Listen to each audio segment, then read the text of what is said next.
ఒక Indian cinema మీద ఈ దశలో 4,000 కోట్లు పెట్టడం ఎంత మేరకు వర్కౌట్ అవుతుంది అనే ప్రశ్న ఇప్పుడు అందరిలోనే ఉదయిస్తుంది. ఓ 10 ఏళ్ల కిందట ఇండియన్ సినిమా మీద 200 నుంచి 300 కోట్ల బడ్జెట్ పెట్టడం కూడా చాలా రిస్కీ అనిపించేది. దేశవ్యాప్తంగా అలాగే విదేశాల్లోనూ మార్కెట్ ఉన్న హిందీ సినిమాలకు సైతం అంత బడ్జెట్ పెట్టాలంటే సంకోచించేవాళ్ళు. అలాంటి టైంలో 250 కోట్ల దాకా ఖర్చు పెట్టి బాహుబలి ది బిగినింగ్ సినిమా తీసింది రాజమౌళి బృందం.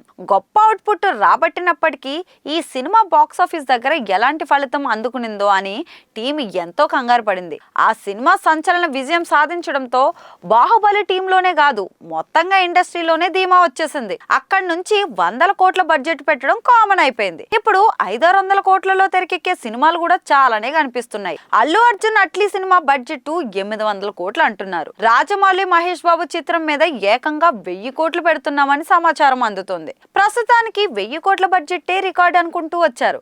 కానీ ఇప్పుడు రామాయణం 2 భాగాలు కలిపి ఏకంగా 4,000 కోట్ల బడ్జెట్ పెడుతున్నట్లుగా నిర్మాత ప్రకటించారు. ఇక భారతీయ సినీ వర్గాల్లో ప్రకంపనం రేపింది ఈ వార్త.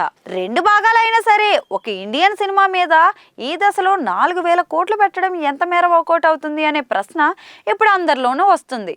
ఇండియాలో అత్యధిక వసూళ్లు సాధించిన చిత్రంగా బాహుబలి 2 అయితే రికార్డు నెలకొల్పింది. ఆ సినిమా 8 ఏళ్ల ముందు 1700 కోట్ల మేర వసూళ్లు రాబట్టింది. ఆ తర్వాత ఎన్నో భారీ చిత్రాలు వచ్చాయి, కానీ దానికి దగ్గరగా కూడా వెళ్ళలేకపోయాయి.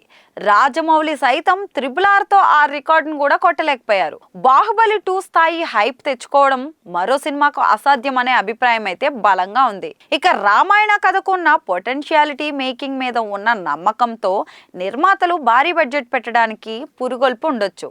ఇటీవల రిలీజ్ చేసిన గ్లిమ్స్ సినిమా మీద ఉన్న అంచనాలను పెంచిన మాట వాస్తవమే. కానీ నిర్మాత ప్రకటించిన బడ్జెట్ వర్కౌట్ కావాలి, సినిమా బ్రేక్ ఈవెన్ కావాలి, లాభాలు రావాలి అంటే మాత్రం బాక్స్ ఆఫీస్ దగ్గర అద్భుతాలే జరగాలి. రామాయణం పార్ట్ 1 విడుదల కావడానికి ఇంకా 15 నెలల సమయం ఉంది. ఈలోగా అదిరిపోయే ప్రమోషన్ కంటెంట్ ఇవ్వాలి, సినిమా మీద ప్రేక్షకుల్లో ఇంకా అంచనాలు పెరిగేలా చెయ్యాలి, బాక్సాఫీస్ దగ్గర పరిస్థితులు మెరుగుపడాలి, భారతీయ ప్రేక్షకులనే కాకుండా అంతర్జాతీయంగా కూడా ప్రేక్షకుల దృష్టిని ఆకర్షించుకోవాలి.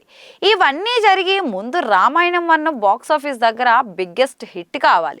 అది కనీసం 1,500 కోట్ల మేర బిజినెస్ చేసి 2,000 కోట్లను మించి వసూళ్లు రాబడితేనే రెండో భాగానికి రావాల్సిన హైప్ కూడా వస్తుంది. ఇక ఈ 2 భాగాల మీద పెడుతున్న 4,000 కోట్ల బడ్జెట్ వర్కౌట్ అవుతుంది.